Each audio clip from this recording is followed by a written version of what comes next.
En primer lugar, y como siempre, agradecer al equipo de CEPAL, que ha sido, como siempre, el que ha estado a cargo de este informe, Daniel Titelman, que lo vemos también en pantalla, que ha sido el director de Desarrollo Económico, y todo su equipo de trabajo que han contribuido. Aquí en México también estamos acompañados por Hugo Beteta y su equipo de la Oficina de México, y veo también a Mario Chimoli, quien acompaña este lanzamiento. Vamos a comenzar. Este es el balance preliminar de las economías y, por supuesto, abordamos los temas que han estado, fundamentalmente en juego durante 2021, y este balance lo que hace es analizar las tendencias, la liquidez mundial, analiza el sector externo, la actividad económica, el tema de la inflación que preocupa tanto, el tema del empleo, las políticas macroeconómicas y desde luego las perspectivas hacia 2022. Permítanme entonces iniciar inmediatamente con los principales mensajes que tiene este documento, y les pediría que por favor pudieran cargar la presentación en pantalla.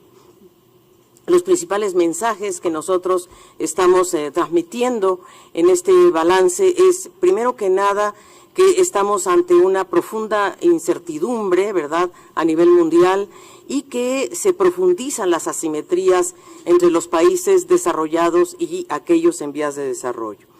Estas asimetrías se reflejan, y espero que podamos ver la presentación, no sé si la están pasando, creo que no, pero bueno, no importa, el mensaje es que hay enormes asimetrías que nos están determinando la capacidad de respuestas, tanto desde el punto de vista macroeconómico como productivo, social y en temas de salud. Obviamente también vemos que las economías avanzadas van a ser las únicas que van a retomar la trayectoria de crecimiento prevista antes de la pandemia en 2022. Las economías emergentes recién retomarían estas tendencias de crecimiento, estas trayectorias de crecimiento hasta el 2025. El segundo mensaje es que estamos enfrentando a nivel global menor crecimiento en 2022 y menor comercio global. Y esto además está afectado por una desaceleración en las economías de Estados Unidos y de China, que son los principales socios comerciales de nuestra región. Y esto además se da en un contexto financiero con mayores incertidumbres, más restrictivos, ¿verdad? Y la verdad es que entonces la región está enfrentando un contexto externo menos favorable, una fuerte desaceleración del crecimiento y menor espacio fiscal, con grandes presiones inflacionarias y volatilidad cambiaria. El cuarto mensaje es que nuestra región, lamentablemente, sigue con esta tendencia de baja inversión y productividad. Ya, digamos, los niveles de inversión respecto al PIB son los más bajos en 3 décadas, seguimos en esa dinámica y hay una muy lenta recuperación del empleo y persistencia de los efectos sociales provocados por la crisis. En quinto lugar, tenemos que uno de los temas centrales que va a tener que enfocarse la región este año es en el crecimiento. Y para ello va a acudir o tendrá que acudir a políticas fiscales y monetarias que se coordinen entre sí y que prioricen los desafíos del crecimiento y la estabilidad real por encima de la estabilidad nominal, que en general es lo que a veces prevalece. Vamos a ver también que hay grandes asimetrías en lo que se refiere a los espacios para emprender políticas fiscales activas. Aquí vemos con mucha claridad, obviamente, que las economías avanzadas han tenido la capacidad de aplicar medidas discrecionales y con ingresos muy importantes que van a aplicar y que están siendo aprobadas ya por el Congreso, por ejemplo, en el caso de Estados Unidos, y que esto más o menos es un equivalente entre enero y septiembre del 2021 a 8,8% del PIB respecto al PIB de 2020, pero igual aquí lo que vemos es que las economías avanzadas han mantenido los impulsos fiscales en estas economías y vemos que, por supuesto, que han aprovechado las condiciones favorables de financiamiento, las bajas tasas de interés, que en algunos casos incluso son negativas, y vemos que en comparación vemos que los anuncios que los países avanzados han hecho sobre las medidas son del orden de 2,5 billones de dólares. Y nuestra región, o las economías emergentes en realidad, solo han podido alcanzar a 330,000 millones de dólares en este tipo de ayudas. Entonces, estas son graves asimetrías que van a determinar, por supuesto, la capacidad de respuesta de nuestras economías. La otra gran asimetría se refiere a cómo se está respondiendo respecto a las tasas de política monetaria. Es decir, las mayores alzas en las tasas de interés de política monetaria se han registrado en las economías emergentes. Y aquí nosotros, obviamente es un cuadro que está en el documento, pero ustedes pueden ver que en las economías avanzadas, ¿verdad?, no, digamos, las principales alzas de tasas de política monetaria, de tasas de interés, se han dado más en economías emergentes que en las economías avanzadas. Las economías avanzadas han sido más cautelosas a este respecto, y en nuestra región vemos que hay tendencias mucho más altas, sobre todo en el caso de Brasil. Brasil es quizás el outlier de nuestra región en materia de cambio de tasa de política monetaria, seguido de Chile, Colombia, México y de Perú. Entonces, bueno, pues este es un tema de grave asimetría que preocupa. Vamos a ver también que otro tema que, si me pueden cambiar por favor la siguiente. El otro tema es las asimetrías en materia de vacunación. Este es el último gráfico que podemos mostrarles al 10 de enero, con cifras al 10 de enero, y vemos que hay una enorme asimetría en donde no solamente es una asimetría de nuestra región respecto al mundo, ¿verdad?, en donde vemos que en la Unión Europea se ha alcanzado un porcentaje de la población total con esquema de vacunación completa casi el 70%, 69,9%. En Norteamérica, Estados Unidos y Canadá estamos en 63,9%. Nuestra región está en 61,5% en promedio, lo cual no está mal, la verdad. A diferencia de que los países desarrollados tienen más acceso a vacunas que nuestra región, y a veces lo que no hay es esta voluntad de vacunación.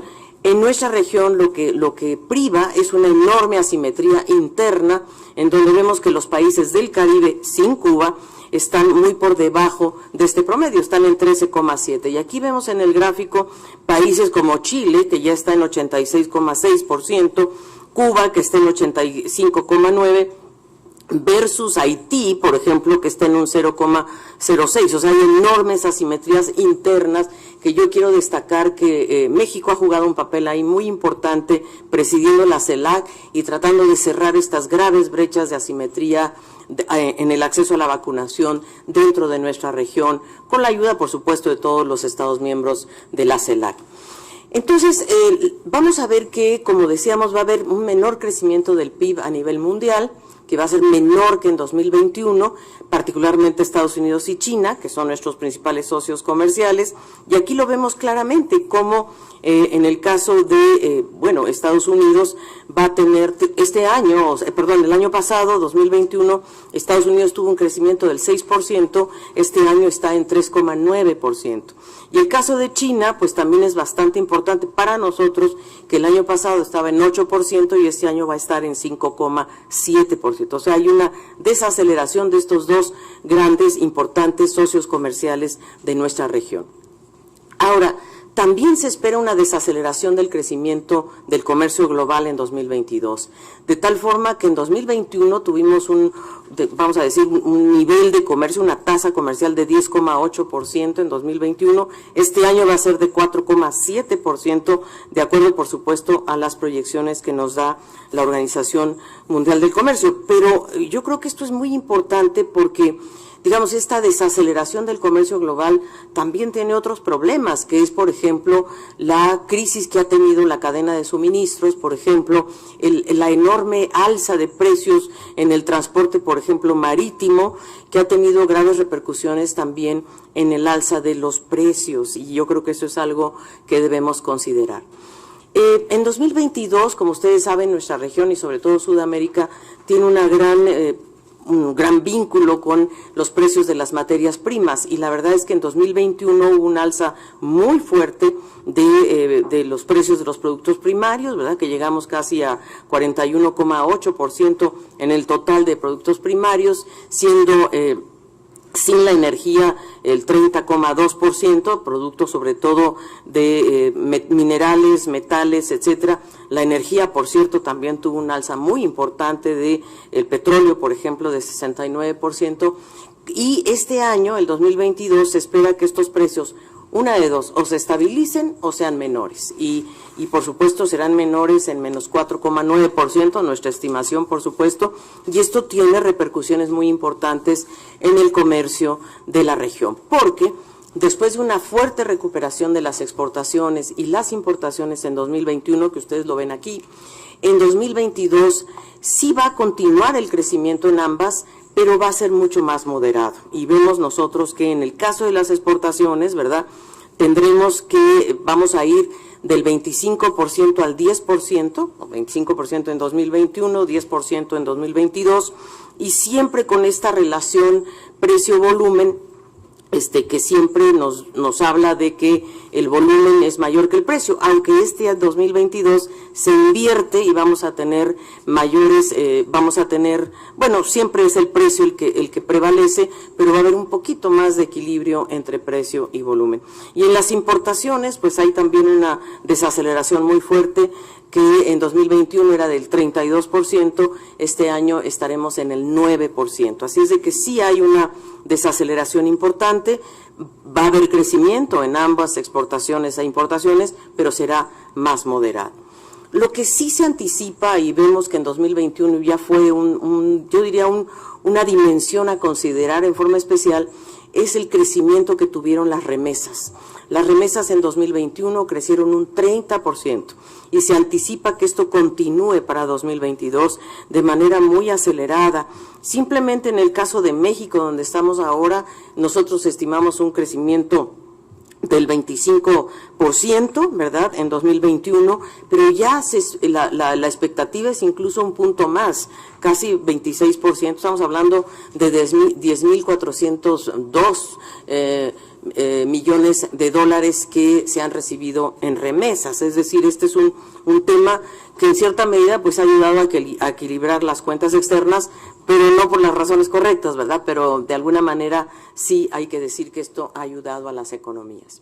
La región en 2021 tuvo un crecimiento muy importante, de 6,2%.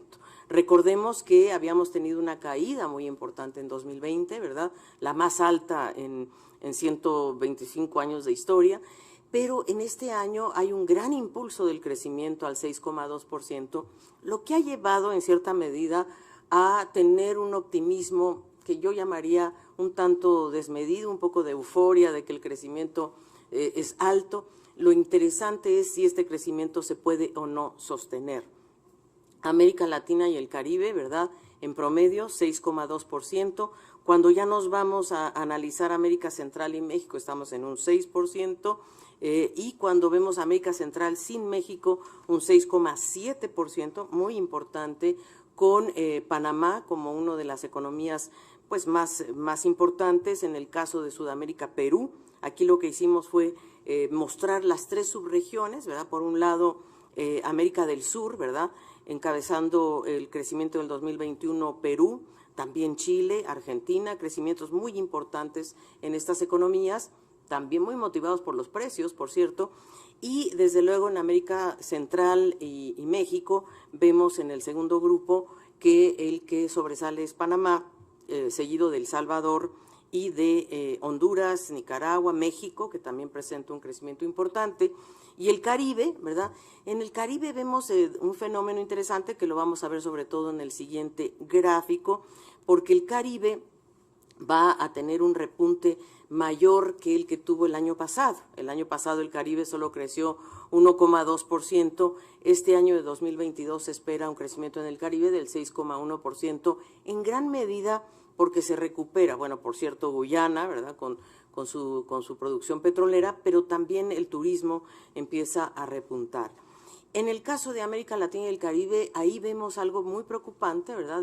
Venimos de una tasa de crecimiento de 6,2, como les decía, y nos vamos a ir a un 2,1. Va a haber una desaceleración muy importante del crecimiento en toda la región.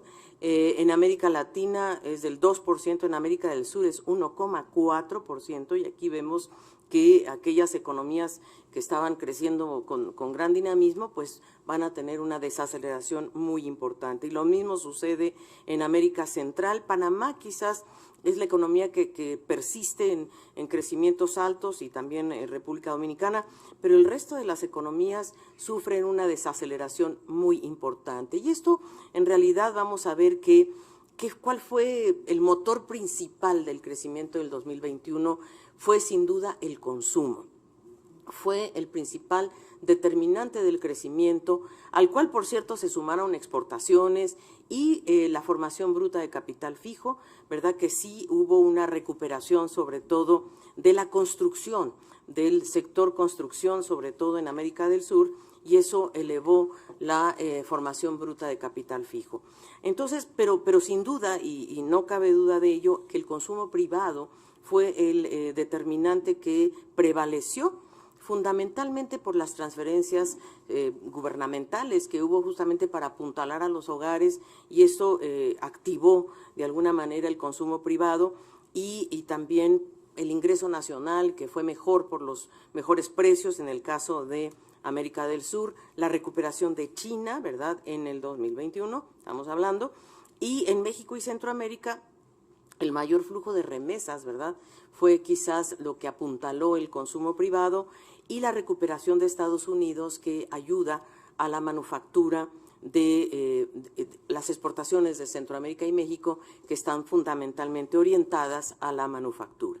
Y la formación bruta de capital fijo, en el caso de México y Centroamérica, está más relacionada a la inversión extranjera directa. Entonces, pero aquí lo que queremos realmente señalar es que fue el consumo privado el que prevalece en las subregiones, y en América del Sur también hay la formación bruta de capital fijo, con menor grado en el caso de Centroamérica y México, donde también hay un mayor, yo diría, mejor desempeño de las exportaciones.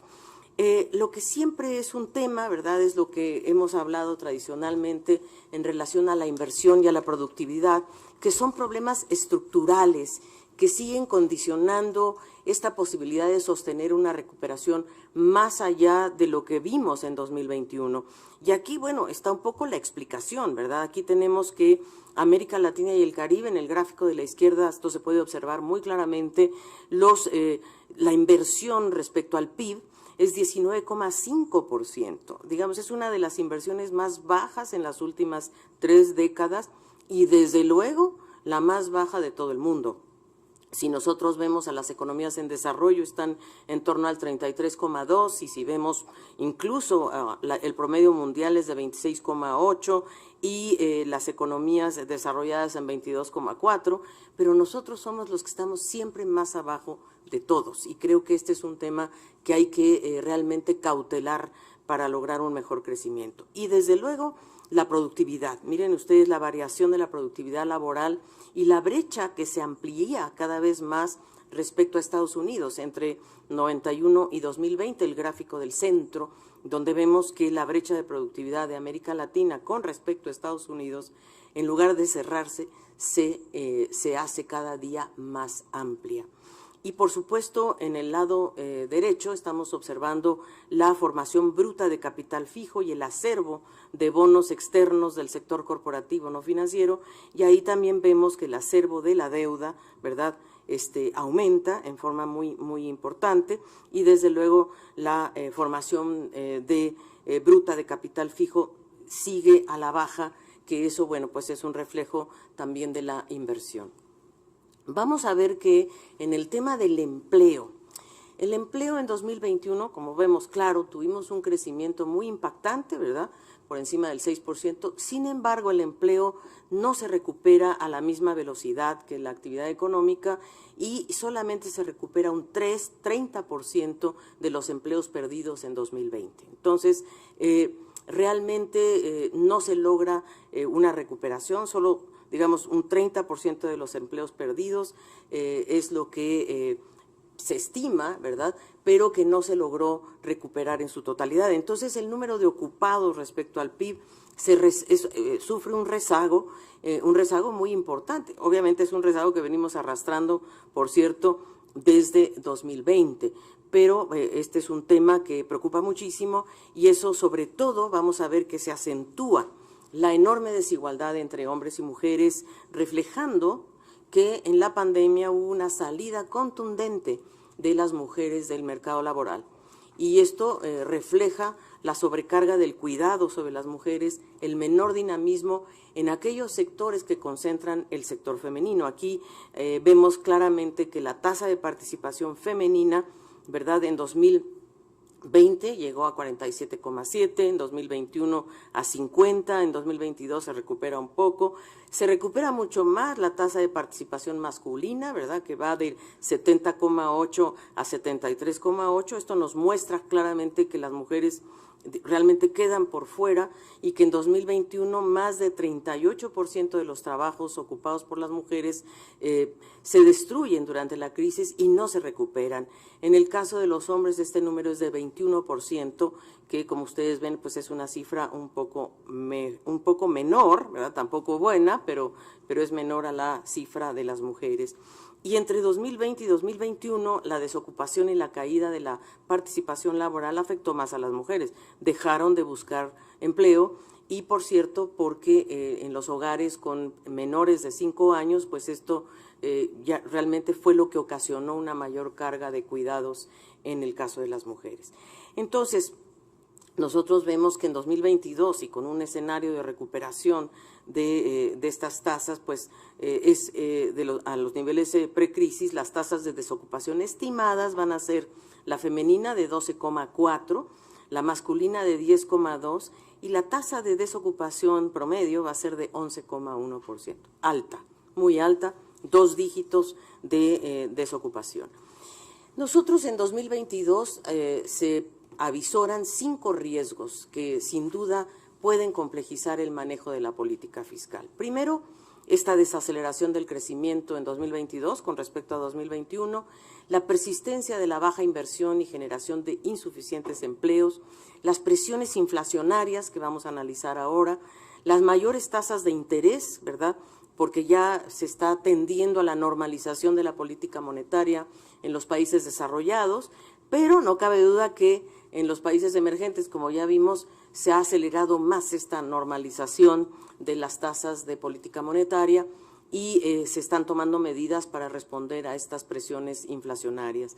Esto, obviamente, uno de los riesgos es la depreciación de los tipos de cambio y, sin duda, los deterioros en las calificaciones de créditos o de calificaciones crediticias que nos hagan las agencias calificadoras de riesgo.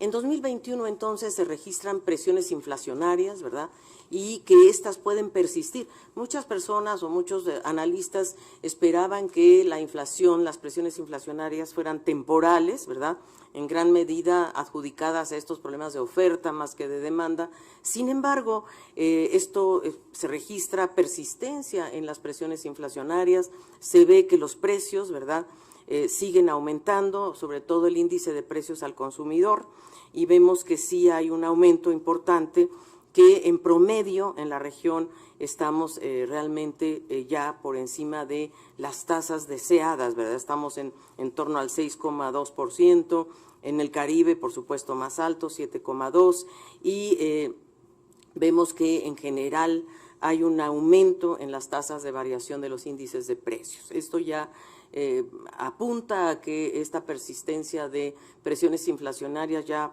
puede quedarse con nosotros y vemos entonces que América Latina y el Caribe, sin Argentina, Haití, Surinam y Venezuela, tenemos que la inflación interanual es de 7,2%, América del Sur sin Argentina y Venezuela es de 7,6%, en América Central y México sin Haití es de 6,3%, y el Caribe, como ya dijimos, 7,3%. Entonces, y los componentes de la inflación, yo creo que eso es lo importante, la general 7,2, como vemos, La subyacente, que es la que se observa para ver la persistencia de la inflación, está en 4,9, los transables en 6,9, los alimentos en 7,8 y los no transables en 6,9. Entonces, sí hay una preocupación y por lo tanto los bancos centrales pues están utilizando el instrumento con el que cuentan a la mano, que es las tasas, el alza en las tasas de interés para enfrentar estas presiones inflacionarias.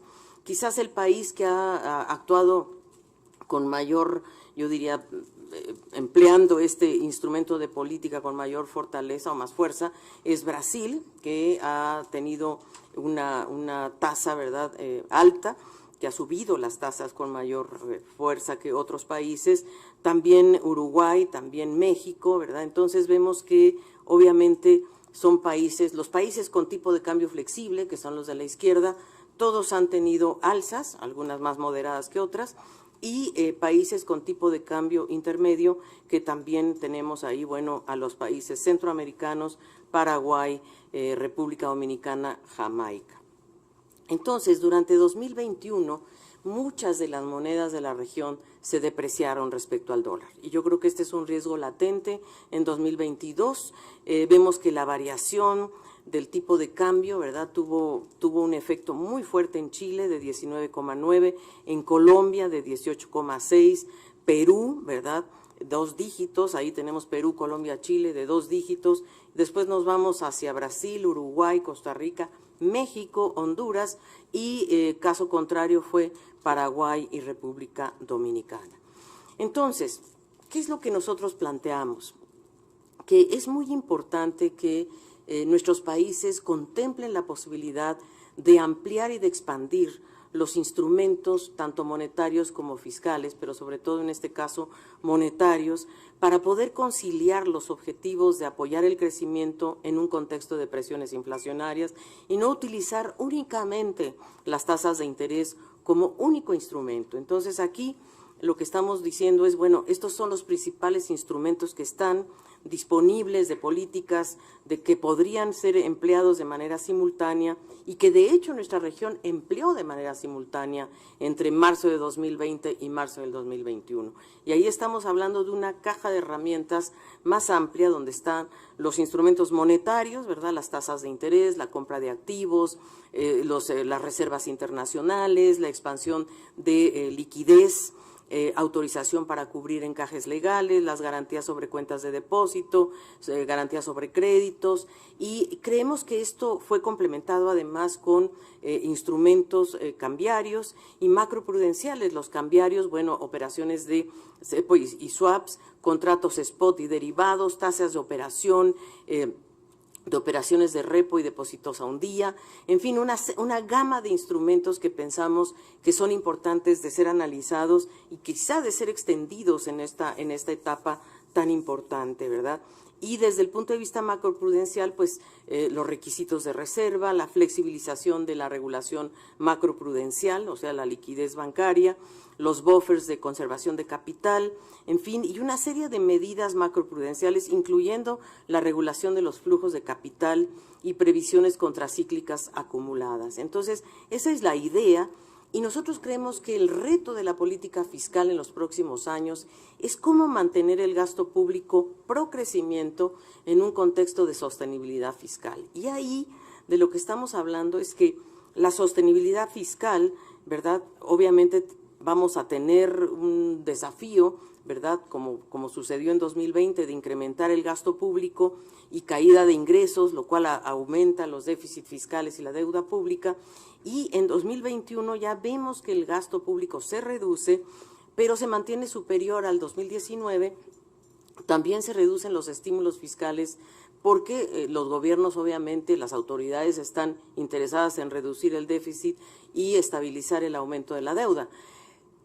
Los presupuestos de 2022 ya reflejan, ¿verdad?, un gasto público con una trayectoria decreciente y donde los ingresos, ¿verdad?, podrían realmente permanecer estables para nuevamente optar por esta reducción de déficits. Entonces, desde la perspectiva de la sostenibilidad fiscal, lo que nosotros apuntamos a que se puedan mantener niveles de recaudación e incluso se mejore la estructura tributaria para lograr esta sostenibilidad fiscal.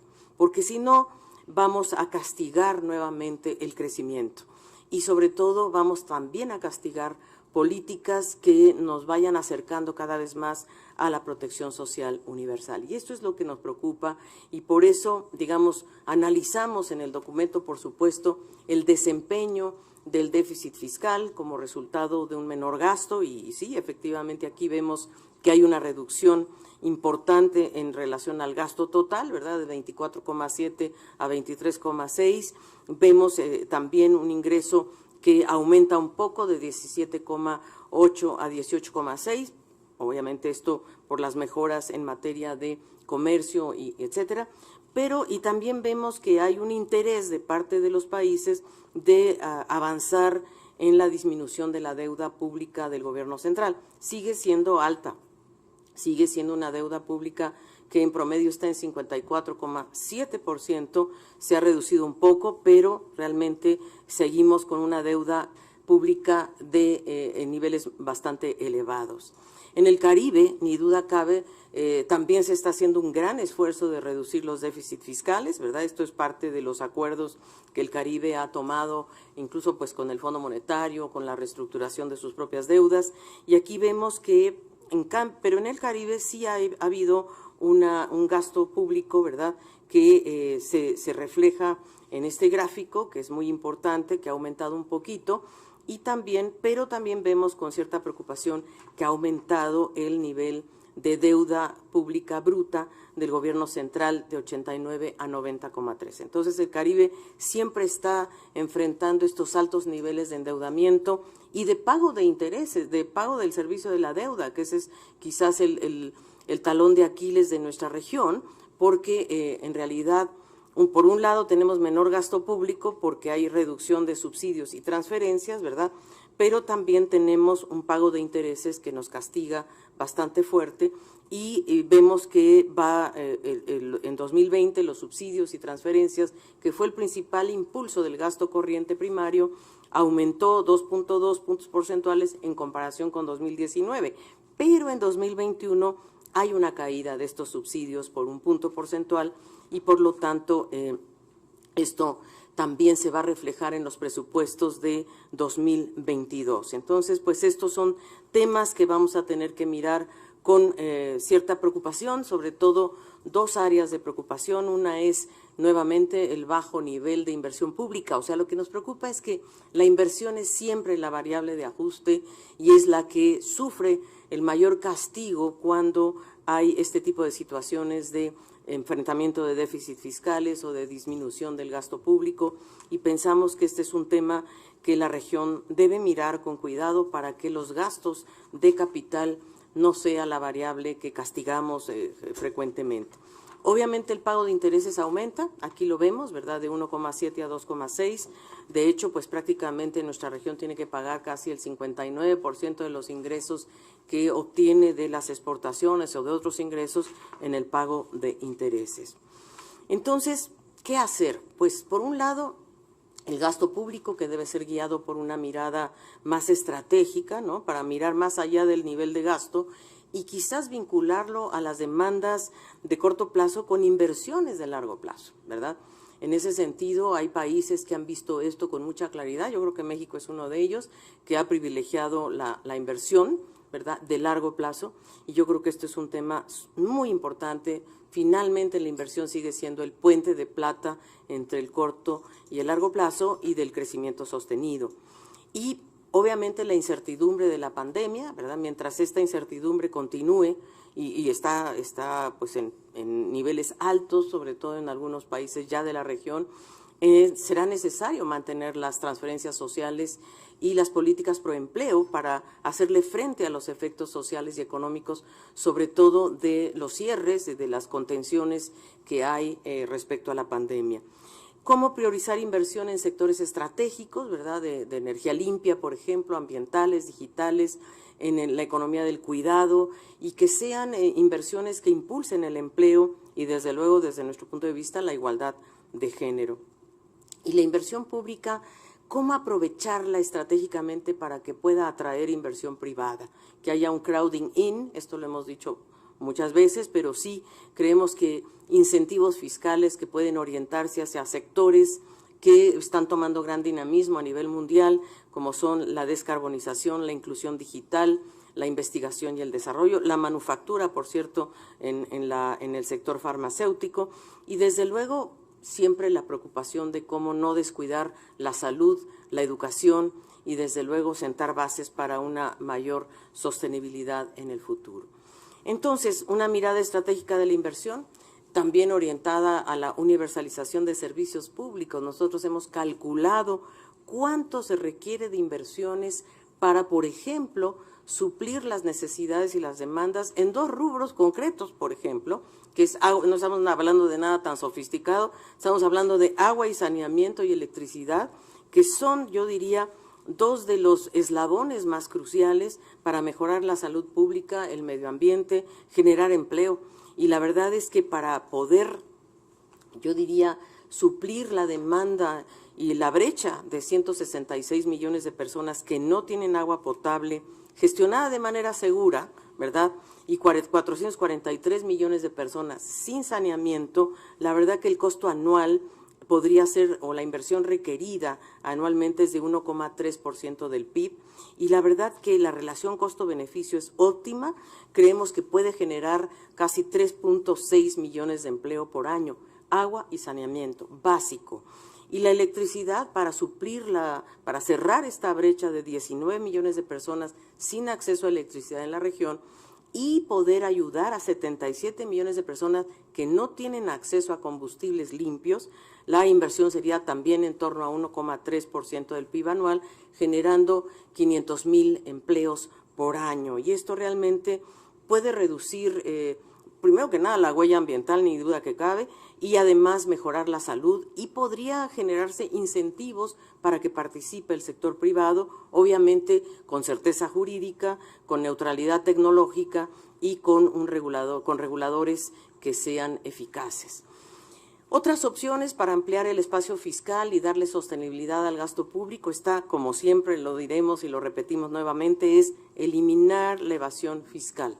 El incumplimiento tributario, que sigue siendo muy alto en la región, 6,1% del PIB, consolidar el impuesto a la renta. Miren ustedes, comparando en el gráfico de la derecha, el impuesto a la renta en los países de la OCDE es de 11,5, en nuestra región es casi la mitad de aquello.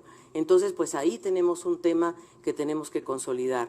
El impuesto a la renta a las personas físicas y corporaciones, extender el alcance de impuestos sobre el patrimonio y la propiedad, que también nosotros estamos un punto por debajo de los países de la OCDE, en tanto que en otros temas, como es el caso de el impuesto al valor agregado, ¿verdad? Nuestra región está por encima de la OCDE, es decir, en los impuestos regresivos somos más,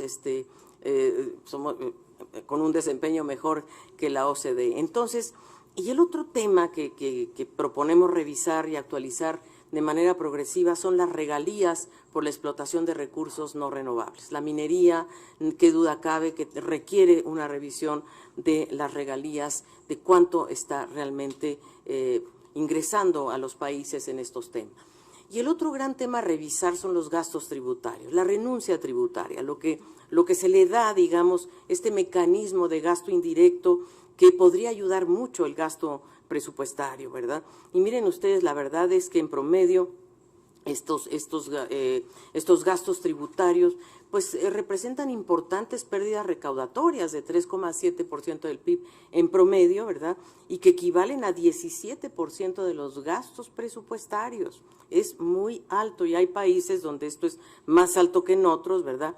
Pero es necesario evaluarlos, reorientarlos, ¿verdad?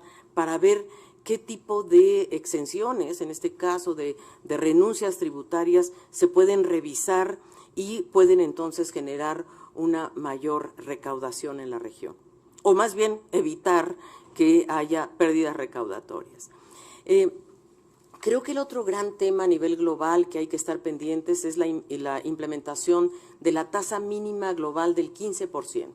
Ahí, ustedes saben, esto se está discutiendo en forma muy importante, de hecho hay acuerdos ya a nivel del G20, y la región debería tener posiciones muy concertadas y comunes para aumentar la tasa mínima, para ampliar el universo de empresas multinacionales a las que se va a aplicar este acuerdo, lograr una distribución más equitativa, ¿verdad?, de la recaudación entre países desarrollados y en desarrollo, y sobre todo también, junto con definir esta tasa mínima, avanzar en acuerdos globales para reducir la evasión fiscal, porque la verdad es que cuando hay evasión en nuestra región, pues esto va a otros países, ¿verdad?, y ese es donde se requieren acuerdos de transparencia fiscal y financiera a nivel global. Así es de que, y aquí, bueno, analizamos en el documento cuál podría ser la recaudación estimada según la tasa mínima considerada. Y vemos que, por supuesto, Brasil podría tener una tasa, si la tasa fuera de 15%,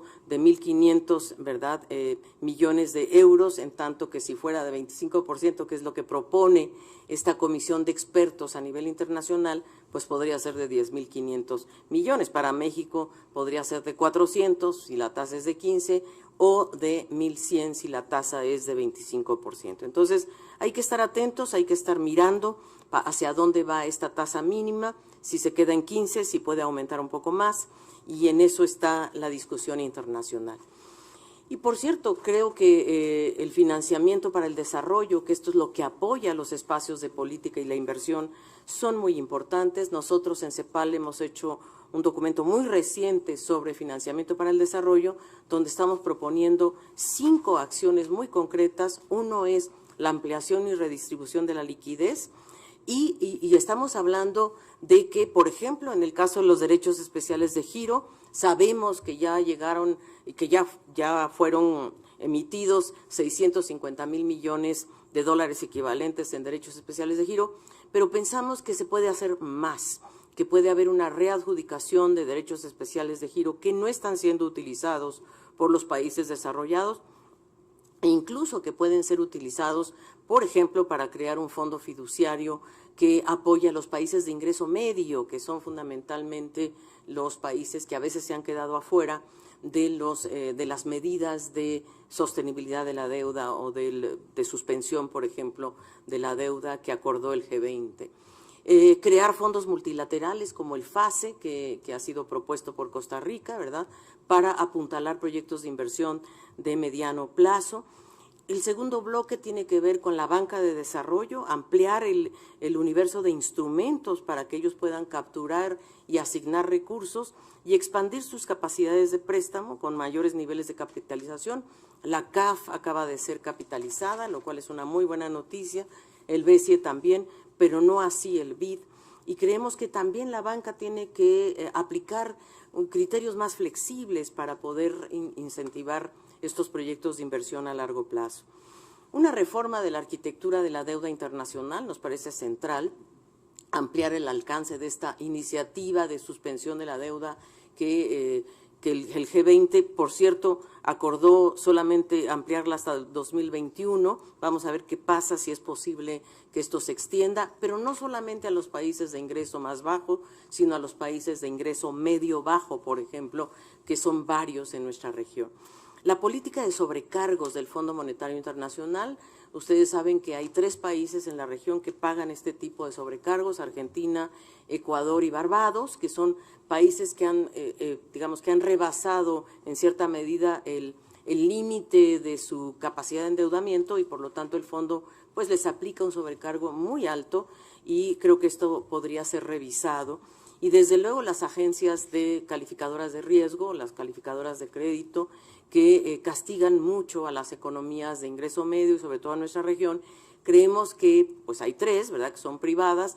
Creemos que esto debe ser revisado y quizás crear y analizar la posibilidad de una agencia crediticia multilateral. Aplicación de instrumentos innovadores como cláusulas contingentes, como son los bonos de huracán, por ejemplo, cuando hay un huracán o un desastre natural, que los países pues, lógicamente pierden su capacidad de repago de deuda, y también bonos que puedan vincularse al PIB y al ingreso nacional. Y por último, claro, cómo integrar medidas de liquidez con reducción de deuda. Nosotros creemos que hay posibilidades de que haya, por ejemplo, un cambio de deuda por acción climática. De hecho, esto lo estamos proponiendo en forma muy concreta en el caso del Caribe, para crear un fondo de resiliencia del Caribe con, yo diría, con un cambio de deuda equivalente al 12,2% del endeudamiento total del Caribe, que no es mucho, estamos hablando, pues no sé, en torno a 7,000 millones de dólares, aprox, y creo que esto es factible para apoyar al Caribe en sus proyectos de adaptación al cambio climático. Las políticas multilaterales de acceso a la liquidez y manejo de deuda, la verdad que son claves, y por eso hablamos justamente de que esta emisión de los derechos especiales de giro ha sido muy importante, pero lo que sucede también es que esta emisión de 650,000 millones de dólares, pues la verdad es que benefició pues relativamente menos a los países en vías de desarrollo, que recibieron 35,6% del total de estos derechos especiales de giro. Los países en desarrollo, pues la verdad reciben menos de lo que reciben los países desarrollados. Esto ayudó a nuestras economías, qué duda cabe, y vamos a ver en qué aplicaron estos derechos especiales de giro los países de la región. Nosotros creemos que debe haber, además de esta emisión que ya se dio de 650,000 millones de dólares, debe haber esta reasignación, y que los países han utilizado sus capacidades de autonomía para manejar estos derechos especiales de giro, y lo han hecho en tres rubros muy importantes. Uno es en el aumento de reservas internacionales para fortalecer su posición externa, disminuir el riesgo, y ese ha sido el caso de la mayoría de los países de la región. En segundo lugar, financiar el gasto fiscal. Por ejemplo, Ecuador utilizó sus derechos especiales de giro en gasto de capital, y esto lo está reorientando, lo cual es muy importante en un plan anual de inversiones. Creo que esta es yo diría, la vía, la senda correcta. Paraguay, por ejemplo, lo está haciendo también para implementar la Ley de Consolidación Económica y Contención Social, y por lo tanto abrirle espacio, darle más recursos al sistema de salud y la continuidad de programas de asistencia implementados durante la pandemia. Y el tercer uso ha sido la reestructuración y el repago de la deuda oficial. Ahí hay dos casos, ¿verdad?, que nosotros analizamos en el documento. Uno es el de Colombia, ¿verdad?, que ha hecho un canje de deuda de gobierno de corto por mediano plazo, lo cual reduce sus necesidades de financiamiento para 2021-2022 y mejora la posición de liquidez de las autoridades. Y Argentina, que ha hecho uso para el pago de intereses y amortizaciones de su deuda con el Fondo Monetario Internacional, que vencían en septiembre y en diciembre de 2021. Así es de que aquí vemos que los derechos especiales de giro son realmente de enorme utilidad para las economías como las nuestras.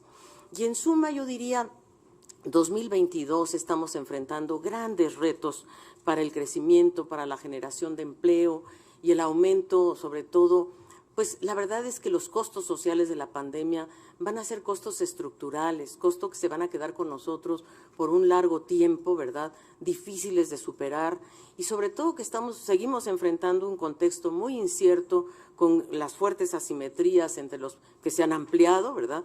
Antes se hablaba de la convergencia entre las economías desarrolladas y las emergentes. Hoy estamos en un proceso de divergencia clara y de grandes asimetrías, y además que en 2022 la región solo va, digamos, en 2022, solo la tercera parte va a crecer de lo que creció en 2021, ¿verdad? El 2022 solo un tercio de lo que crecimos en 2021 en promedio. Y es la región que más va a desacelerar en el mundo, y va a crecer 4 puntos menos en 2022. Así es de que el tercer punto que creo que vale la pena destacar son estas crecientes presiones inflacionarias.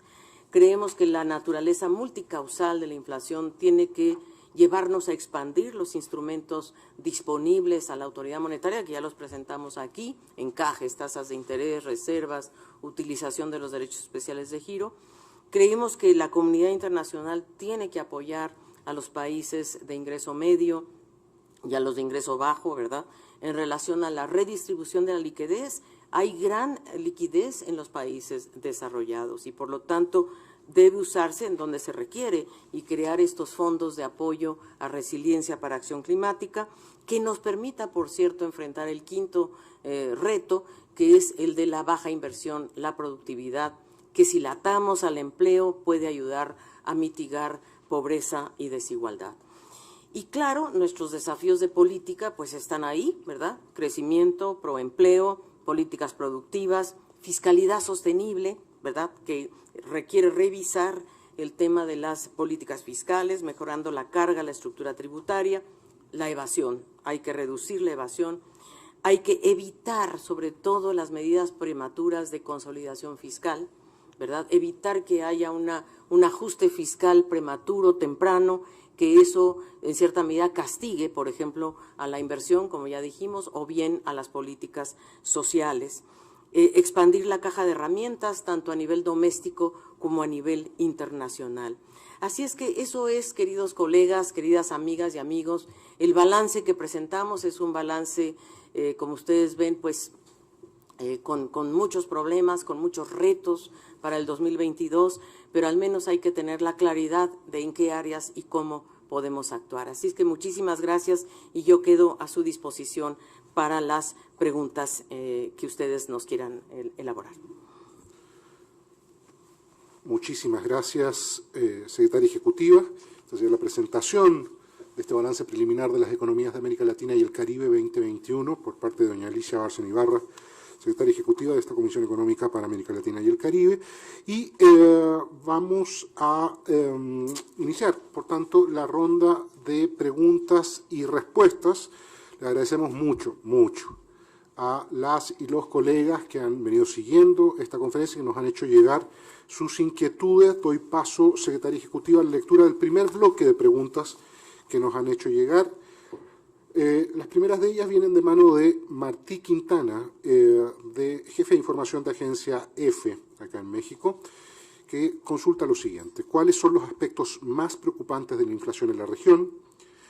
¿Cuándo estima se alcanzará una recuperación económica total en nuestra región y qué países afrontan más obstáculos en su crecimiento?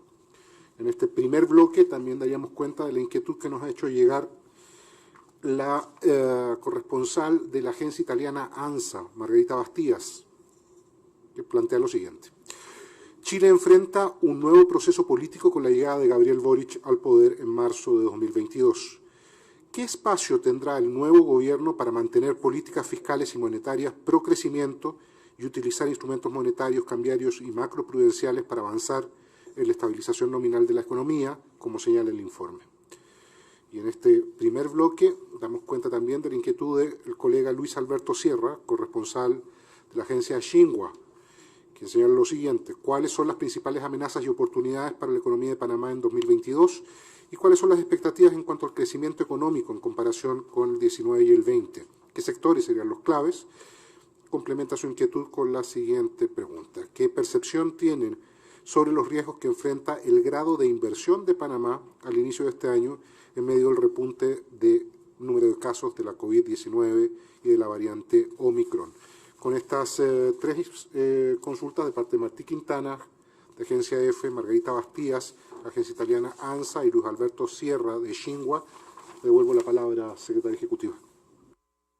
Bueno, muchas gracias a Martí Quintana, de la agencia EFE. Obviamente sus preguntas son muy importantes, son en realidad varias en una sola, que es cuáles son los aspectos más preocupantes de la inflación en la región, cuándo se alcanzará esta recuperación económica total.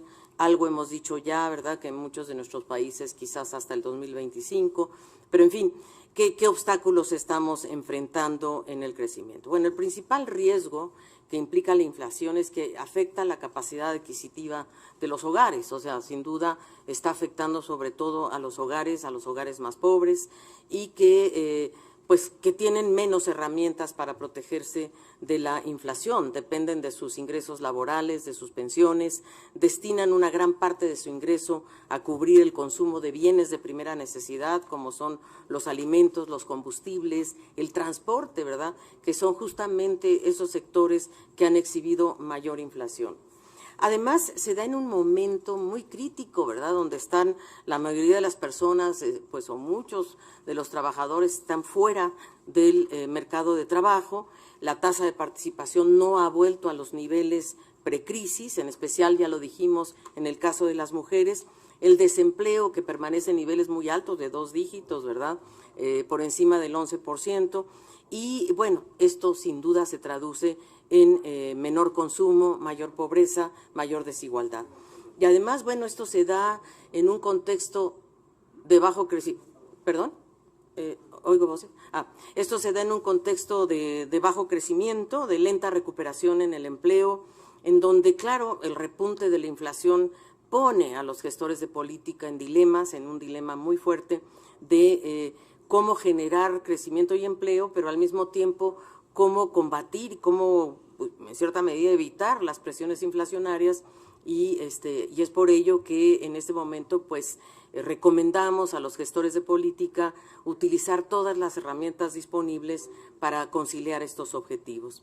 Creo que la región ha aprendido mucho en materia de coordinación de políticas convencionales y no convencionales y de emplear una gama de instrumentos de política tal como ha quedado evidenciado desde el inicio de la crisis del COVID. Creemos que no es el momento para cambiar esta estrategia, sino es el momento de profundizarla y tratar de aplicarla fuertemente para generar empleo y que además se puedan en cierta medida aplicar una combinación de políticas monetarias, cambiarias y macroprudenciales. Así es de que pues eso, el tema de que la inflación es multicausal, ¿verdad?, porque no son solamente choques de demanda, también estamos observando estos choques de oferta. Por lo tanto, implementar solo un instrumento que es la tasa de interés puede ser contraproducente, ¿verdad?, sobre todo sobre el consumo y sobre los créditos, sobre la inversión. Así es que utilizar toda la gama de instrumentos que se tienen a disposición para conciliar crecimiento, generación de empleo con estabilidad de precios. ¿Cuándo va a alcanzar la región una recuperación económica? Bueno, hay una gran heterogeneidad interna en los países de la región. Nosotros vemos que con las proyecciones actuales de crecimiento estimamos que 11 países podrán recuperar el nivel del PIB prepandemia en 2021, otros 3 en 2022, y esto significa, ¿verdad?, que todo el resto de los 33 países, más de la mitad, no van a haber recuperado al cerrar este año de 2022, o sea, habrá que esperar. Entonces, pues sí, la verdad es que la pandemia ha infligido un daño duradero al crecimiento de las economías en gran parte de la región, lo cual se agrava con los problemas estructurales que tiene nuestra región que desde antes de la crisis, ¿verdad? Estos problemas de baja inversión, de baja productividad y de informalidad, desocupación y escasa cobertura de los sistemas de protección social. Ahora, ¿qué países afrontan más obstáculos, verdad, en relación a en su crecimiento? Bueno, ya la mayoría de los países exhibían antes de la pandemia magros resultados de crecimiento, con un promedio de 0,3% en el sexenio anterior a la pandemia, o sea, entre 2014 y 2019 teníamos crecimientos del 0,3%, muy, muy bajo. Y esto, pues, sin duda, está relacionado a estos problemas estructurales que hemos abordado, de baja inversión, de baja productividad, y creemos que, bueno, estos son los que se agravan, ¿verdad?, hacia la mitad de 2021, y que los desafíos macroeconómicos, la inflación, el bajo crecimiento mundial, en fin, y las presiones inflacionarias, pues sí, están enfrentando a la región a una mayor volatilidad cambiaria. Así es de que nuevamente creemos que esto ya vimos en las subregiones, el diferente comportamiento de acuerdo a cada subregión. Hay algunas economías que tienen, yo diría, menos problema. El caso de Panamá, por ejemplo, claramente es una economía que enfrenta menos problemas y que seguramente otras economías sí lo están. Las economías más abiertas son a veces las que están enfrentando mayores problemas. Paso a la pregunta de Margarita Bastías, corresponsal en Chile de la agencia ANSA italiana. Chile enfrenta un nuevo proceso político con la llegada de Gabriel Boric en marzo de 2022. ¿Qué espacio tendrá el gobierno para mantener políticas monetarias, fiscales, pro crecimiento, etcétera? Bueno, Chile enfrenta un nuevo proceso político, no cabe duda, y el año 2022 será un año en el que Chile va a enfrentar un crecimiento mucho menor al previsto en 2021. Será cercano al 2%, con una tasa de inflación superior a la meta del Banco Central, la cual tendería a converger hacia mediados del año, y un tipo de cambio depreciado, lo cual realmente, pues sí, complica, ¿verdad? Y el gobierno entrante, qué duda cabe, ha dejado claro que la orientación, ¿verdad?, que de su política fiscal será responsable, con reducción gradual, ¿verdad?, del déficit fiscal estructural, lo que implica una reducción del déficit de aproximadamente 11,5% del PIB en 2021 y lograr alcanzar un déficit estructural de 3,9%. Ese es un gran desafío. Así es de que en el 2022 ya el presupuesto refleja una disminución en el gasto respecto a 2021. El presupuesto de 2022 ya contempla recursos para hacerle frente a la pandemia, continuar con los planes de vacunación, apuntalar la inversión pública y recursos para diversos programas sociales. El futuro gobierno de Chile sin duda va a encontrarse con un nivel de deuda bruta del gobierno central de 37,5% del PIB. Es un nivel inferior al promedio de la región y mucho menor a la OCDE, por cierto. Y el riesgo país además está en niveles bajos, así es de que el spread soberano del ENBI en Chile se mantuvo en promedio en 155 puntos base. Esto es bajo y esto le daría condiciones de financiamiento mucho mejores que a otros países de la región. Así es de que el gobierno entrante está planteando una reforma tributaria que incluye un nuevo régimen de impuesto a la renta, la reducción de exenciones, que esto es muy importante, analizar los impuestos a la riqueza, los impuestos verdes, analizar también los royalties a la minería de cobre, ¿verdad?, y aplicar medidas claras frente a la elusión y la evasión fiscal. Y esto podría significar una recaudación de 5 puntos del PIB, así es en los 4 años de gobierno, ¿verdad? Entonces, bueno, se puede mantener un horizonte para un plazo de 8 años de 8 puntos del PIB. Así es de que creo que estos son temas de gran importancia. Chile tiene este espacio, ¿verdad?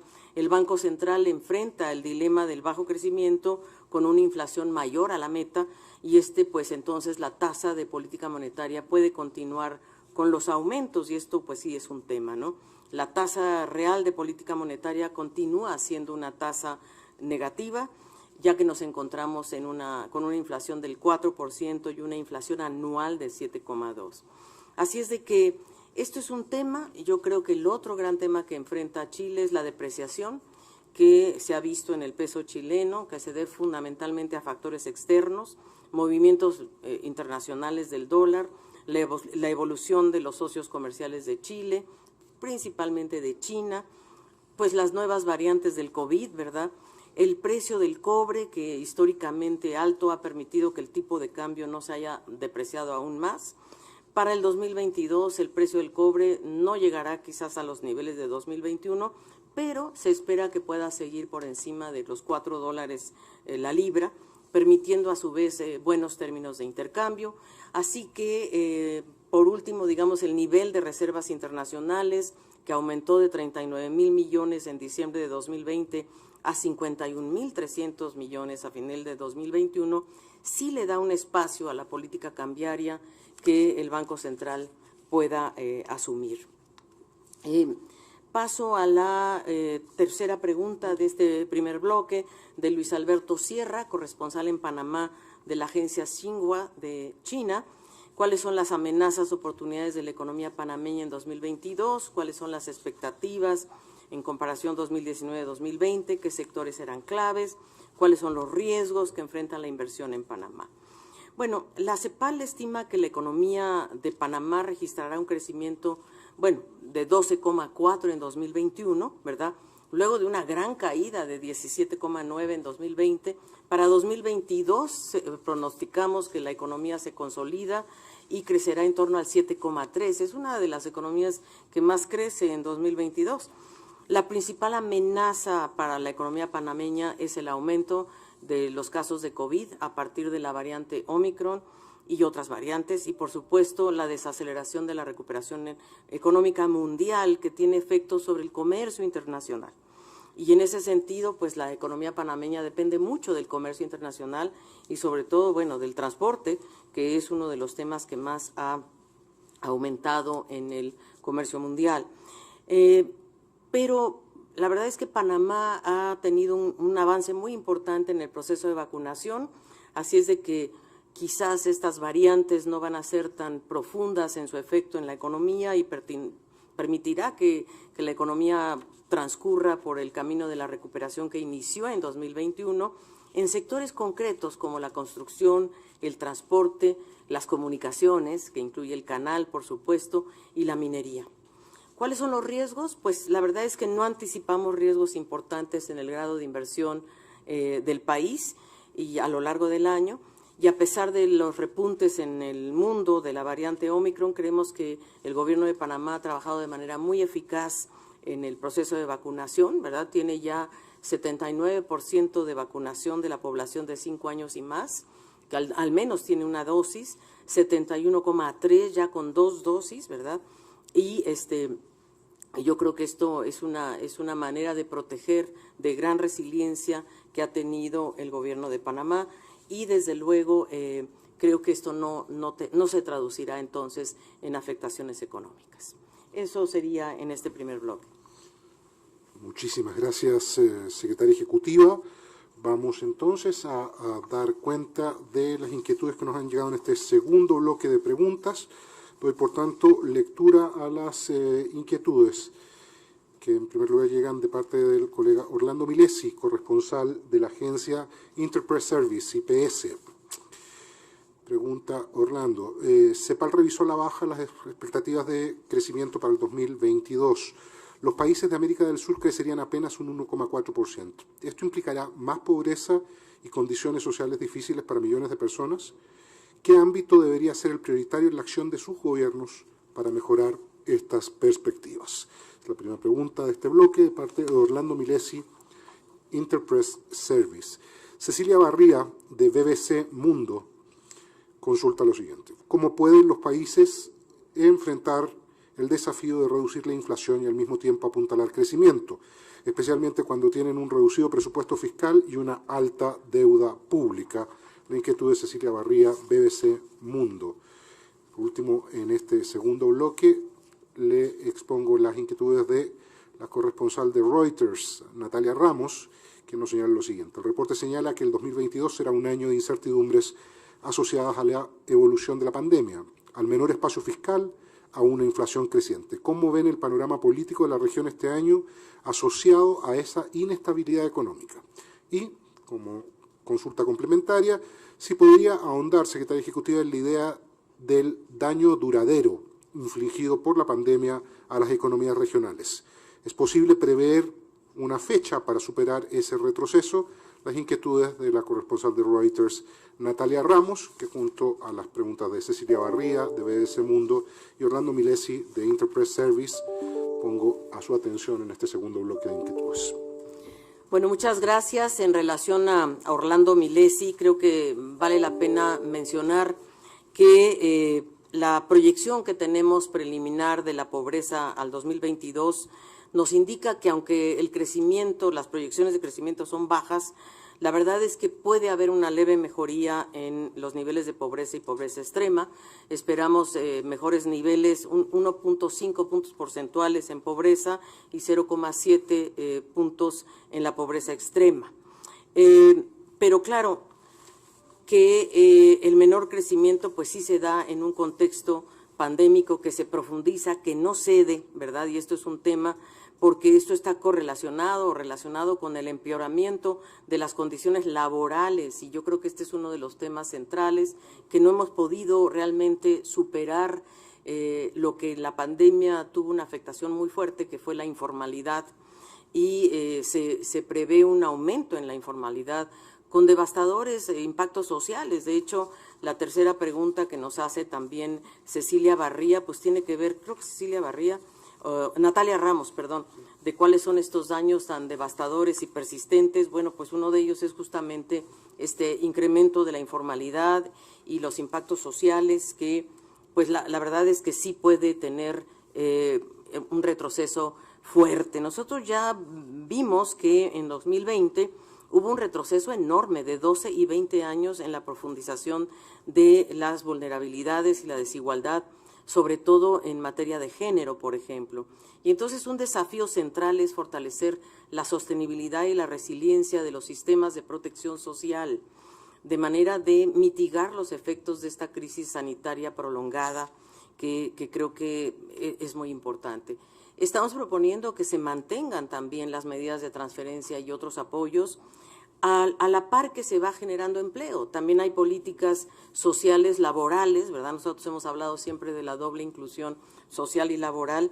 Entonces, políticas activas, por ejemplo, de mercado de trabajo, nos parece que es fundamental que fomenten la inclusión laboral con el trabajo con derechos, ¿verdad? Esto es muy, muy importante. Que aumenten la empleabilidad ante los cambios tecnológicos en curso. Esto también es algo que queremos analizar con la propia Organización Internacional del Trabajo, que estos cambios, cómo los enfrentamos en una región como la nuestra, con especial foco, por ejemplo, pues sí, en las mujeres.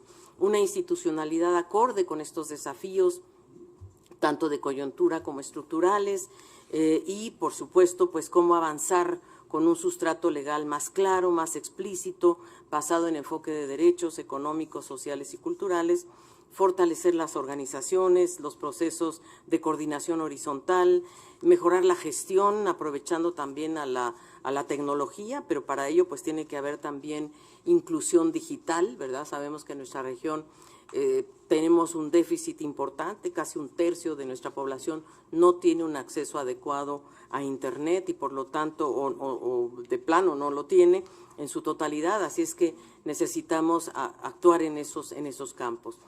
Fortalecer para la protección social contributiva es medular para avanzar en sistemas de protección social y desde luego educación, cómo lograr continuar esa inversión tan relevante en la primera infancia y que estas reformas de la educación, o más bien apuntalar educación y salud, que yo creo que son los dos grandes temas que tenemos frente a nosotros.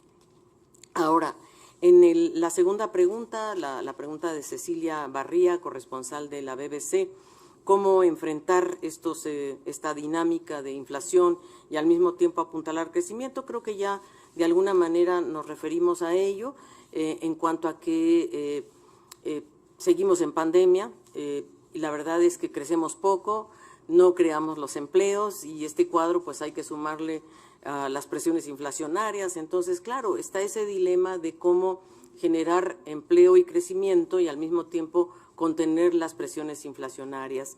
La clave en todo caso es cómo mantener una mayor coordinación entre políticas fiscales, monetarias, cambiarias y macroprudenciales, convencionales y no convencionales para lograr estos objetivos. Yo creo que esa es la clave, ¿verdad?, que nosotros estamos poniendo a disposición de que haya mayor coordinación entre, bueno, sin duda, las autoridades financieras, las autoridades hacendarias, las autoridades de los bancos centrales y que se pueda lograr esta combinación de medidas cambiarias, macroprudenciales que ayuden en gran medida a enviar y que no se utilice solo un instrumento que en este caso es la tasa de interés. Y bueno, en relación al reducido espacio fiscal, pues ya dijimos que es importante, por un lado, replantear el gasto público con una mirada estratégica de ojalá y no castigar a la inversión y desde luego poder invertir en sectores de mayor rendimiento económico, social y ambiental y desde luego aumentar yo diría, la progresividad de la estructura fiscal, de la estructura tributaria y también hacer un mayor combate a la evasión, a la elusión, revisar los impuestos, como ya también lo hemos repetido en este informe y en otros que hemos preparado. Y la tercera pregunta de Natalia Ramos, de la agencia Reuters, obviamente es un año de mucha incertidumbre, de menor espacio fiscal.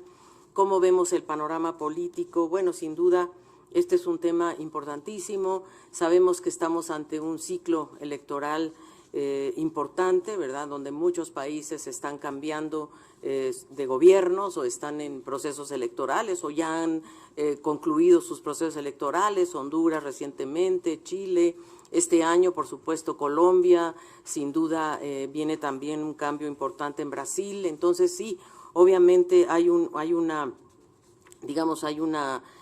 importantísima ciclo, ¿verdad?, que estará, pues yo diría, asociado a esta situación de un año económicamente muy complejo por la desaceleración del crecimiento y las crecientes demandas sociales, ¿verdad?, que sin duda es un tema muy importante. Y, por cierto, pues la gran incertidumbre que aún está frente a nosotros respecto a esta pandemia, ¿verdad?, que no sabemos o no se sabe todavía cuál van a ser sus efectos realmente de mediano plazo, sobre todo. Pero lo que sí es una realidad es que nuestra región ha avanzado mucho en los procesos de vacunación, creo que debemos continuar en esa dirección y esto pues sí le da resiliencia para poder continuar abriendo las economías en lugar de cerrar y con medidas que no necesariamente signifiquen el cierre de actividades económicas. El daño duradero, pues ya lo hemos dicho, ¿verdad?, que es un crecimiento que no llega a ser suficiente, sobre todo para recuperar niveles prepandémicos, ¿verdad? Solo 11 lo logran en 2021, 3 lo logran en 2022. Entonces, bueno, pues hay un daño duradero, esa es la verdad, y que se combina con estos problemas estructurales de baja productividad, baja inversión, informalidad. Yo creo que ese es un temazo que vamos a tener que ver y cómo logramos que haya yo diría, pues cómo lograr que no queden estas cicatrices de la pandemia en forma perenne en la región. Y creo que los gobiernos de la región han hecho esfuerzos muy importantes por contener este efecto tan grave, pero aún así creemos que, sobre todo en materia de empleo, en materia de informalidad, en materia de ingresos y ahora con las presiones de la inflación, pues sí hay temas, hay desafíos demasiado importantes que debemos todos ponernos a trabajar en ellos, tanto el sector público como el sector privado, la sociedad, porque en realidad sí estamos enfrentando una situación más compleja que en 2021. Muchísimas gracias, secretaria ejecutiva. Y quisiéramos dar paso a un bloque especial de preguntas en esta conferencia de prensa, orientadas básicamente desde colegas que siguen con atención la situación en México y de medios mexicanos. La primera de estas consultas viene de parte de la colega Silvia Rodríguez del Grupo Milenio, que pregunta cuáles son los principales riesgos para la economía mexicana y si en 2021 se registró la mayor salida de capitales en la historia y la segunda de forma consecutiva. ¿Qué está pasando en el país que los inversionistas aparentemente no quieren tener en sus manos activos mexicanos? Pregunta de Silvia Rodríguez de Milenio. A continuación, las inquietudes de la colega Ivette Saldaña de periódico El Universal. Pregunta: con la desaceleración vista a fines del 2021, la baja en las previsiones del 2022, ¿para qué año se espera que la economía mexicana recupere los niveles prepandemia? Pregunta también si esta cuarta ola de COVID-19, ¿en cuántos puntos porcentuales de PIB podría afectar a México? Porque aún y cuando no haya confinamiento, hay casos que han dejado a gente incapacitada para laborar 2 semanas, lo que afecta a comercios y servicios. Por último, Ivette Saldaña consulta cuáles son los 3 principales riesgos que usted prevé enfrentará la economía mexicana el 2022. Por último, en este bloque, Yolanda Morales, reportera del Economista, le consulta: ¿cuánto tiempo puede tomar un país como México recuperar la confianza de los inversionistas y qué tiene que hacer para recuperar su atractivo? Complementa con la siguiente inquietud: ¿cuál será el impacto de la inflación en el consumo de las familias mexicanas y cómo afectará a la recuperación económica? Con estas 3 inquietudes, todas desde México, todas desde colegas, hago hincapié particular, además colegas que nos han acompañado permanentemente en nuestras conferencias, las 3 mujeres: Silvia Rodríguez del Grupo Milenio, Ivette Saldaña del Universal y Yolanda Morales del Economista, secretaria ejecutiva. Devuelvo la palabra. Bueno, muchas gracias a las tres colegas, siempre un gusto. Lástima que no nos pudimos saludar personalmente, lo cual hubiera sido mi deseo, sinceramente. Y bueno, sin duda, nosotros en CEPAL pronosticamos que en 2021 México, ¿verdad?, creció a un nivel de 5,8%, enfrentando una caída del 2020 de 8,2%. ¿Qué fue lo que impulsó el crecimiento del 2021 en México? Bueno, sin duda, las exportaciones hacia Estados Unidos, ¿verdad? Por supuesto, una menor base de comparación respecto al 2020, que también eso apoya la medida, la recuperación, el rebote, y en menor medida, pues la recuperación del mercado interno, que ha sido, pues, atado a la recuperación de las remesas, ¿verdad?, o estimulado por las remesas. Entonces, sí, vemos que hay una recuperación importante en 2021 y los riesgos a la baja están en el recrudecimiento de la pandemia, ¿verdad? Vemos que hay una posible desaceleración del ritmo de crecimiento de la economía mundial y la intensificación de los cuellos de botella, de suministros globales y la volatilidad, ¿verdad?, el endurecimiento de las condiciones de flujo de financiamiento. Entonces, claro, esto pues ha impedido que sea más alta o más elevada la reactivación productiva, ¿verdad?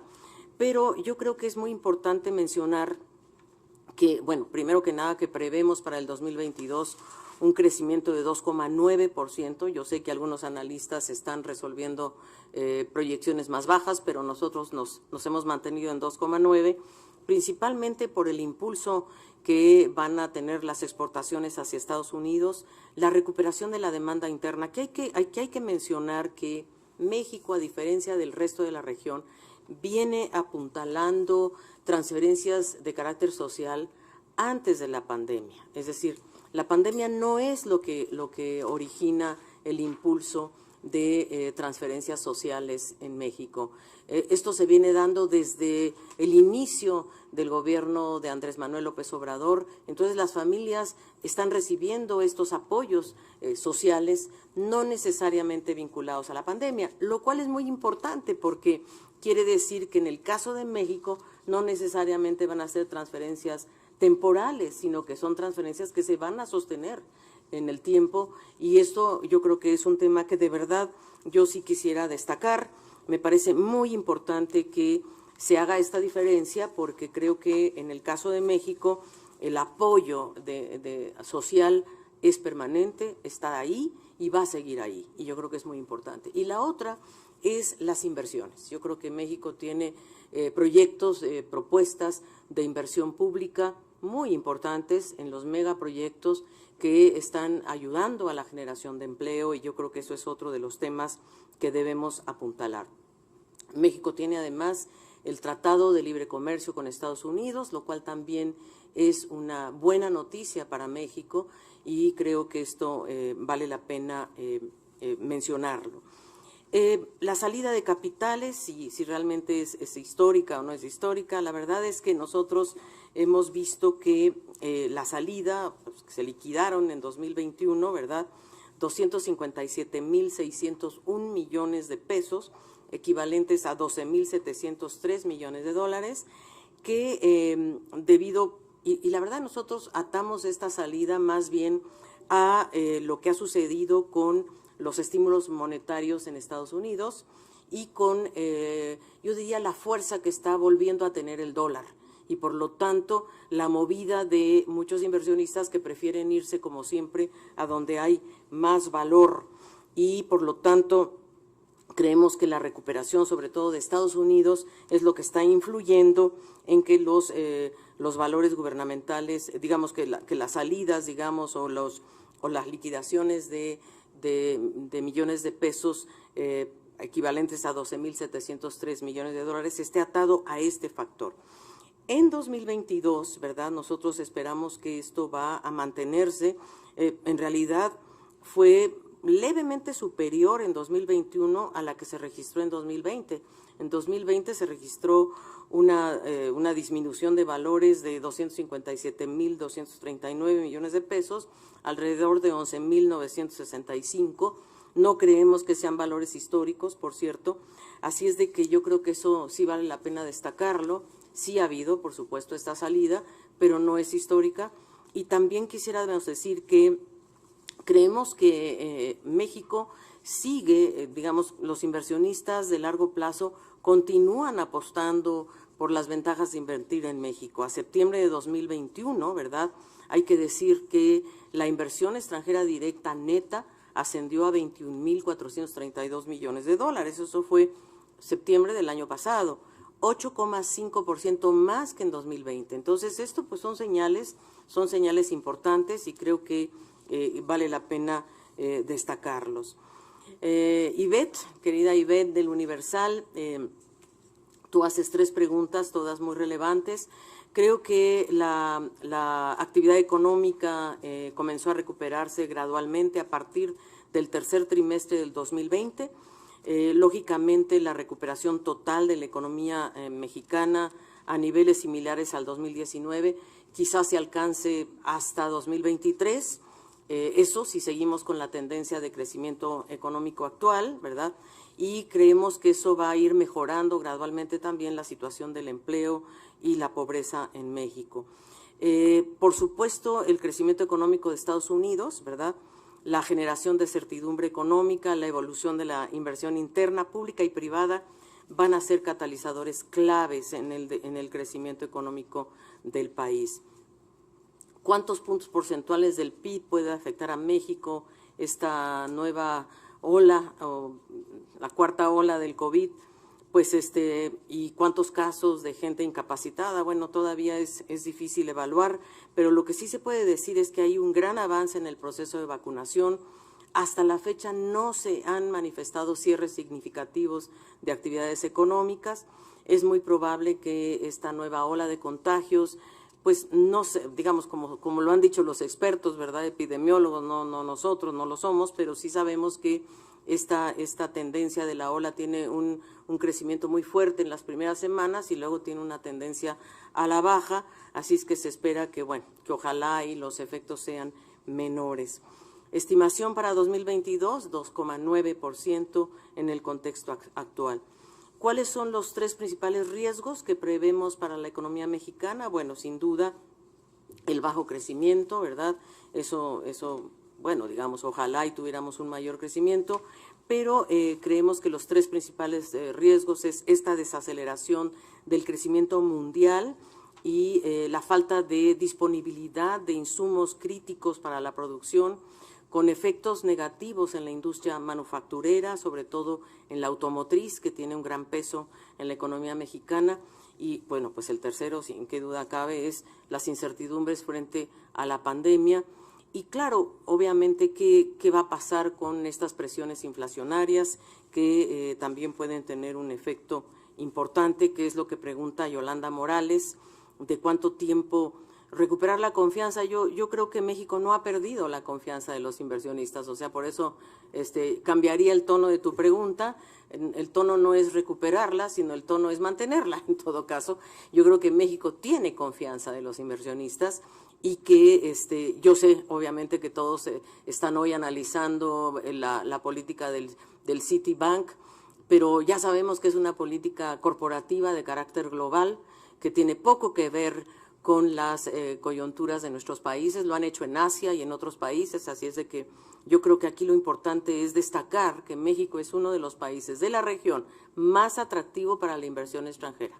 Y eso de verdad cuenta con un gran mercado interno, de las mayores economías del mundo, tiene una fuerza laboral cada día más preparada y más calificada, y con un tratado de libre comercio que yo creo que le da ventajas muy importantes. Como dijimos, a septiembre del año pasado la inversión extranjera directa se había recuperado en un 8,5% más que en el mismo periodo del 2020, y creo que lo que sí es que hay que propiciar mayores capacidades productivas, de innovación, de infraestructura y por supuesto, de las personas, que yo creo que eso es un gran tema.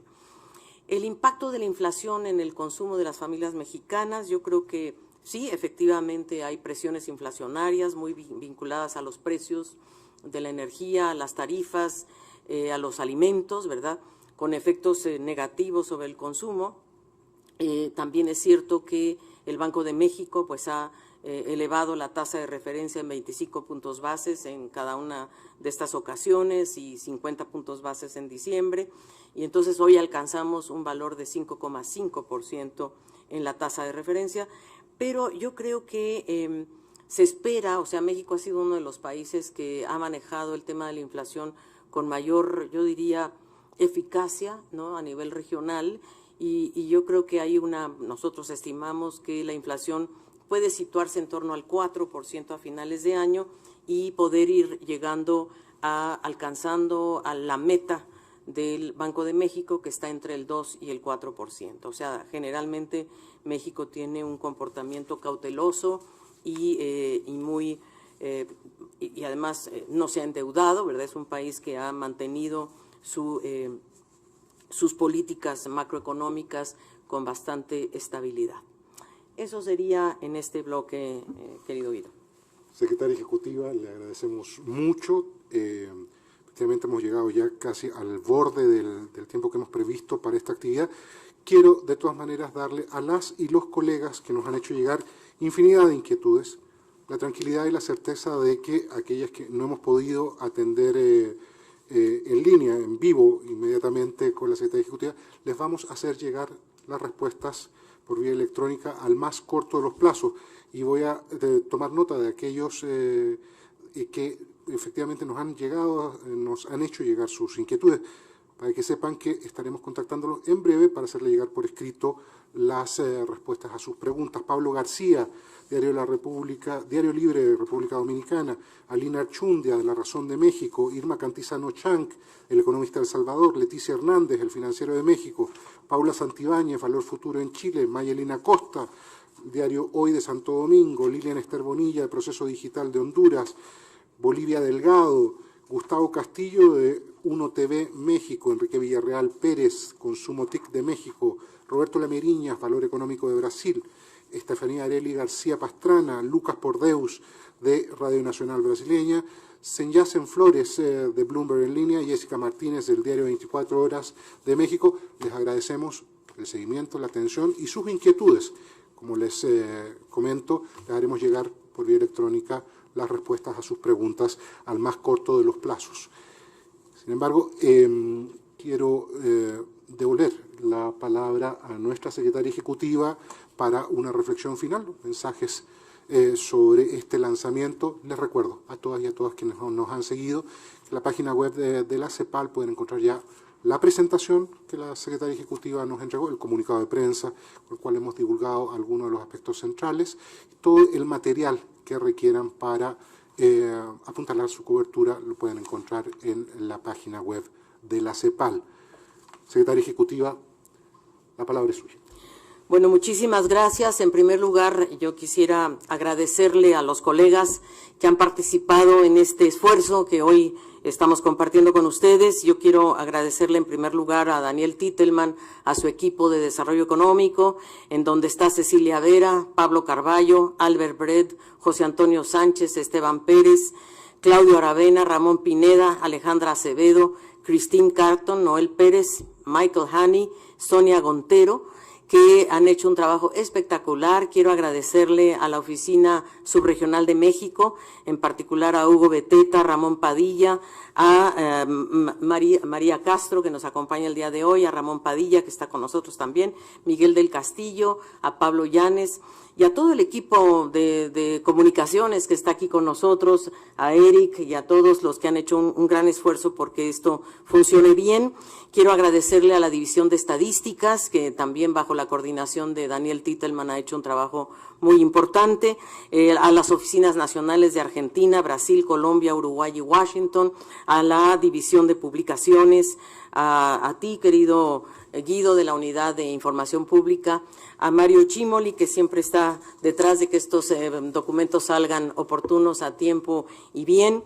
Y bueno, simplemente cerrar diciéndoles que obviamente estamos ante un periodo de enorme incertidumbre, donde se profundizan las asimetrías, donde vamos a enfrentar menor crecimiento tanto del PIB como del comercio, donde vamos a tener un contexto menos favorable para la región. Yo creo que eso hay que tenerlo claro, con un menor espacio fiscal, con presiones inflacionarias y por lo tanto la creatividad de poder articular políticas fiscales y monetarias con mayor coordinación, con una mirada también de mediano plazo y desde luego hacer un llamado a la comunidad internacional para que facilite, fortalezca las posibilidades de acceso al financiamiento de esta región, de un financiamiento que sea en condiciones más favorables, ojalá concesionales, y creo que ese es uno de los temas que la CEPAL insiste en que haya una mayor redistribución de la liquidez. Por cierto, una mayor redistribución también de la concentración de la riqueza, ¿verdad?, y de los ingresos a nivel global, que una forma de lograrlo es a través de este impuesto global del 15%, del 25%, ojalá. Entonces hay varias cosas que hacer y yo creo que muchas de ellas pasan sí por un esfuerzo nacional que tienen los países, las autoridades, en fin, pero también por una mejor condición multilateral, un mejor, yo diría, proceso de colaboración, de mayor unión en la región, de mayor integración, que también esa es una de las falencias que tenemos en América Latina y el Caribe. Vemos que la integración regional puede ser un gran factor de impulso, lo vimos en la vacunación, lo estamos viendo en los procesos de CELAC, por ejemplo, pero tenemos que lograrlo también a nivel subregional. Mercosur está dando impulsos, Centroamérica con República Dominicana, el Caribe. Yo creo que tenemos una tarea pendiente y esa tarea es mayor integración, mayor resiliencia regional, ¿verdad?, porque como va a haber este tema de las cadenas de suministro, la proximidad geográfica tiene que ayudarnos a tener mayor resiliencia en América Latina y el Caribe. Así es que muchas gracias a todas, a todos. Por aquí también veo a David El Moral de STICS de Santiago. Gracias a todos los equipos que han hecho posible este lanzamiento y a ustedes, sobre todo las y los periodistas que nos han acompañado el día de hoy y que nos ayudan a hacer una difusión pertinente, oportuna y eficaz a todo el público nacional e internacional y regional. Muchísimas gracias.